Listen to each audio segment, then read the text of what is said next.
Hello guys, आपका मेरे channel smart study में स्वागत है। आज हम शिक्षा निदेशालय की तरफ से दी जाने वाली कार्यपत्रक नंबर 39 करेंगे, जो कि क्लास 7th की है और विषय है सामाजिक विज्ञान। ये वर्कशीट 24 दिसंबर 2021 की है। तो आइए शुरू करते हैं आज की वर्कशीट। पार्ट 5 उद्योग। आकार के आधार पर, अगर आकार के आधार पर देखा जाए तो उद्योग दो प्रकार के होते हैं, लघु आकार और वृहत आकार के उद्योग। तो आइए समझते हैं लघु आकार के उद्योग क्या हैं। तो सबसे पहले देखो, लघु का मतलब होता है कि छोटे, जो छोटे स्केल पर अगर कोई उद्योग है या छोटे स्केल पे कोई फैक्ट्री है तो उसे हम क्या कहते हैं, लघु आकार के उद्योग, यानी जिसमें हम हाथ से काम किया जाता है मोस्टली ना। देखो क्या कहा जा रहा है कि उत्पादों का निर्माण दस्तकारी द्वारा हाथों से किया जाता है, मतलब छोटा ऐसा काम जो क्या है हाथों से किया जाए, कुछ लोगों का समूह है, उसे हम क्या कहते हैं, लघु आकार के उद्योग। कम पूंजी लगाई जाए, प्रौद्योगिकी का उपयोग किया जाए, मतलब कम से कम उसमें पैसा लगाया जाए और कम लोग हों उसके अंदर, हाथों से ज़्यादातर काम किया जाए। काम में लगे हुए मजदूरों को अपेक्षाकृत कम संख्या हो, उत्पादन की मात्रा भी कम हो। तो ऐसा उद्योग जो छोटे स्तर पर हो, कम लोग हो, कम उत्पादन हो, कम लागत हो, तो ऐसे उद्योगों को हम क्या कहते हैं, लघु उद्योग। ठीक है। अब देखो क्या कहा गया, उदाहरण जैसे कि टोकरी की बुनाई का काम हो गया, मिट्टी के बर्तन हो गया, हस्त निर्मित वस्तुएं हो गई, रेशम बुनाई, खाद्य प्रसंस्करण, ये सब क्या है, हाथों से किए जाने वाले काम है और छोटे स्केल पे किए जाते हैं, तो उन्हें हम क्या कहते हैं, लघु उद्योग कहते हैं। अब दूसरा है व्रत उद्योग। व्रत प्रकार के जो बड़े लेवल पे काम किए जाते हैं, जैसे कि जिसमें उत्पादन का निर्माण मशीनों द्वारा किया जाता है, बड़ी बड़ी मशीनों के द्वारा काम किया जाता है, पूंजी भी ज़्यादा लगाई जाती है, उससे जो इनपुट आती है वो भी ज़्यादा आती है, अधिक पूंजी और नवीन प्रौद्योगिकी का उपयोग किया जाता है। काम में लगे हुए मजदूरों की जो संख्या है अपेक्षाकृत क्या होती है, संख्या क्या है, काम में लगे मजदूरों की अपेक्षाकृत कम संख्या, कम नहीं, यहाँ पे क्या आ जाएगा, ज्यादा संख्या। यहाँ पे क्या हो जाएगा, जो मजदूरों की संख्या है वो क्या हो जाएगी, ज्यादा हो जाएगी, और उत्पादन भी क्या हो जाएगा, अधिक मात्रा में, जैसे कि लोहा एवं इस्पात उद्योग, ऑटोमोबाइल उद्योग। तो ये सब क्या है, बड़े लेवल पे। बस इतना सा एक वर्ड को समझ जाओ, लघु उद्योग का मतलब है कि जो छोटे स्केल पे किया जाए, और व्रत उद्योग का मतलब है कि जो बड़ी बड़ी फैक्ट्रीज जो हो जाती है ना, बड़े बड़े लेवल पे जो काम किया जाता है, उन्हें हम व्रत उद्योग कहते हैं। जो हाथों से काम किया जाता है लघु हो जाएगा, और जो बड़ी बड़ी मशीनों से किया जाता है वो व्रत उद्योग हो जाएंगे। ठीक है।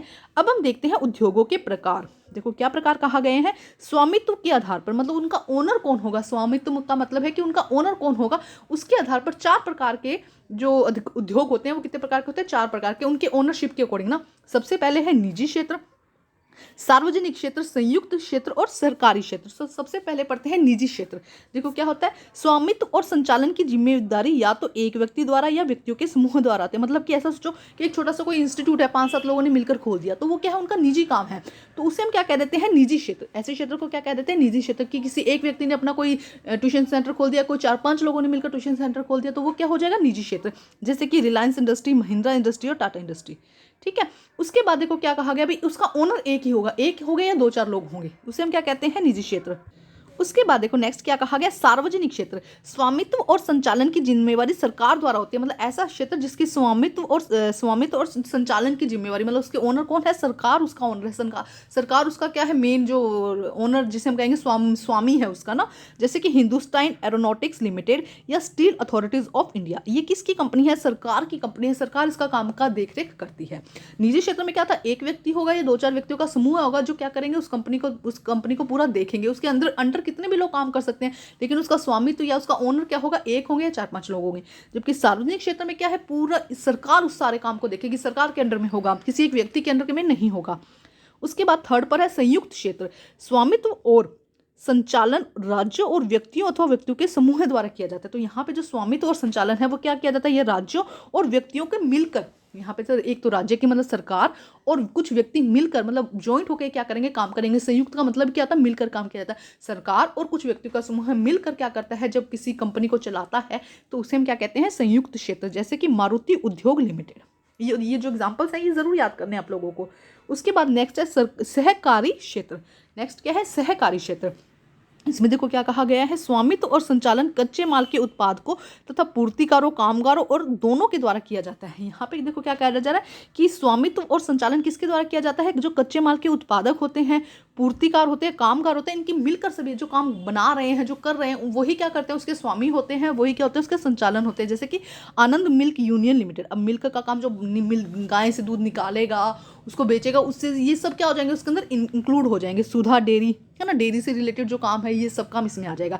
क्या है, जो कच्चे माल को पूर्ति करवाता है, कच्चे माल का उत्पादन कराता है, ये सब क्या होते हैं, मिलकर एक उद्योग चलाते हैं, तो उसे क्या कहते हैं, सहकारी क्षेत्र। यहाँ पे बात समझे, 4 प्रकार के निजी क्षेत्र जिसमें एक या 2-4 व्यक्तियों का समूह होता है, सार्वजनिक क्षेत्र जिसमें सरकार का समूह होता है, संयुक्त में क्या होगा, निजी क्षेत्र और सरकारी क्षेत्र, मतलब कि कुछ व्यक्तियों का समूह है और सरकार मिलकर काम करेंगे, और सहकारी क्षेत्र में जो काम कर रहा है वही क्या होगा, ओनर होगा। जैसे दूध बेचने वाला है वो क्या खुद ही ओनर है ना, वो दूध बेच रहा है गाय का और आगे पहुंचा रहा है ना, इसको अगर छोटे लेवल पे हम समझे तो ठीक है, उसे क्या कह देंगे, सहकारी क्षेत्र। समझाने के लिए समझाया था, ठीक है। अब इसके कुछ क्वेश्चंस दिए गए हैं जो कि आसान है। देखो क्वेश्चन नंबर 1 में क्या कहा गया है, लघु आकार के उद्योगों से आप क्या समझते हैं, अपने घर के आसपास चलने वाले कुछ लघु उद्योगों की पहचान कीजिए। तो देखो क्या हो जाएगा इसका आंसर, यहाँ से हम देखते हैं आंसर नंबर 1 यहाँ से लेकर पूरा आप इसमें लिख देंगे, ये हो जाएगा आंसर नंबर 1। जैसे कि देखो क्या है, उत्पादों का निर्माण करना मतलब कम लेवल पर होता है, हाथों से किया जाता है, कम पूंजी लगती है, मजदूरों की संख्या कम होती है, उत्पादन भी कम होता है, इससे टोकरी बनाना, ये सब मिट्टी के बर्तन तो देखो अपने घर के आसपास देखे होंगे, मिट्टी की मूर्तियां बनाना, ये ऐड कर दीजिए, मिट्टी के भी दिए बना रहे थे हमने, वो भी देखा था बहुत सारे, तो ये लगभग हमारे घर के आसपास मिल जाता है, तो यही इसके अंदर उदाहरण में भी आप यही लिख दीजिएगा, तो ये हो जाएगा फर्स्ट का आंसर। अब हम देखते हैं क्वेश्चन नंबर 2, निजी और सार्वजनिक क्षेत्र में क्या अंतर है। देखो क्या कहा गया क्वेश्चन नंबर 2 में, निजी और सार्वजनिक क्षेत्र, तो यहाँ से लेके यहाँ तक पूरा आप आंसर नंबर 2 लिख देंगे। अब स्टूडेंट्स कहते हैं कि आंसर लॉन्ग हो जाते हैं, शॉर्ट कराओ, तो लेकिन जितना आंसर है उतना तो जरूरी आपको लिखना ही होगा, तो ये हो जाएगा सेकंड क्वेश्चन का आंसर। क्वेश्चन नंबर 3 में देखो क्या कहा गया, विभिन्न स्रोतों की सहायता से सरकारी क्षेत्र के किसी उद्योग के विकास पर टिप्पणी लिखना है, तो किसी उद्योग का विकास, शुरुआत कैसे हुई, उसका विकास कैसे हुआ, उसके बारे में आपको यहाँ पर लिखना है। तो आइए देखते हैं इसका आंसर। तो देखिए आंसर, देखो आंसर थोड़ा सा लेंथी है, फोर्थ क्वेश्चन का है, सॉरी थर्ड क्वेश्चन का आंसर है, लेकिन इतना आपको लिखना ही होगा। भारत में औद्योगिक विकास का प्रारंभ 1854 में मुंबई के आधुनिक सूती वस्त्र कारखाने की स्थापना से हुआ। तो कोई भी एग्जांपल ले लेते हैं हम, यहाँ पे सूती वस्त्र का एग्जांपल, सूती वस्त्र कारखाने का एग्जांपल ले लेते हैं, तब से यह उद्योग उत्तरोत्तर वृद्धि को प्राप्त कर रहा है। वर्ष 1952 में इसकी कुल 358 औद्योगिक इकाइयां थी, जो मार्च 1998 में बढ़कर 1998 हो गई है। भारत की अर्थव्यवस्था में ये कपड़ा उद्योग का योगदान महत्वपूर्ण है। अभी ये देखो सूती वस्त्र का उद्योग मतलब कपड़ा है ना, तो भारत की अर्थव्यवस्था में जो कपड़ा उद्योग है वो क्या है, बहुत ज़्यादा महत्वपूर्ण है। इससे क्या फायदा हुआ, लोगों को बड़ी संख्या में लोगों को रोजगार उपलब्ध कराया है, और देश की कुल औद्योगिक श्रमिक जो संख्या है वो का 1/5 हिस्सा कपड़ा उद्योग में लगा हुआ है। जो लोगों को रोजगार मिला है, लोगों की जो संख्या, अगर औद्योगिक श्रमिक संख्या हम देखें, जो श्रम कर रहे हैं वहाँ पे, जो कारखानों में लोग लगे हुए हैं, 1/5 हिस्सा कहाँ है, कपड़ा उद्योग में लगा हुआ है। तो इस तरह से कपड़ा उद्योग धीरे धीरे शुरुआत में कुछ कम हुआ, लेकिन धीरे धीरे, पहले कितनी थी, 378 थी, लेकिन बढ़कर कितनी हो गई, 1998। सोचो इतनी वृद्धि हो गई उसकी ना। तो ये है आंसर, ठीक है, ये है थर्ड क्वेश्चन का आंसर। तो आप अपनी नोटबुक में इस आंसर को लिखिएगा। इसके अलावा आप जो चैप्टर रीड करते हैं ना, चैप्टर को रीड कीजिए और आंसर्स को ढूंढने की कोशिश कीजिए। तो ये थी हमारी आज की वर्कशीट। आप सूती वस्त्र के अलावा कोई और वस्त्र उद्योग पर अपने जो वो मतलब जो कोई और उद्योग लीजिएगा, उसके बारे में नेट से सर्च कीजिए क्वेश्चंस को सोल्व करने के, मतलब जो मैं लिखवा दूँ जरूरी नहीं है कि सिर्फ वही लिखें, इसके अलावा कुछ उसके अंदर और ऐड कीजिएगा। क्वेश्चन थोड़ा सा लेंदी है, स्टूडेंट्स कहेंगे क्वेश्चन लेंदी है, लेकिन इतना आंसर आपको लिखना ही होगा, ठीक है। तो ये है आज की हमारी वर्कशीट को कंप्लीट करके अपने टीचर को जरूर चेक करवाइए, और प्लीज मेरे चैनल को लाइक कीजिए, सब्सक्राइब कीजिए और शेयर कीजिए। Thank you guys.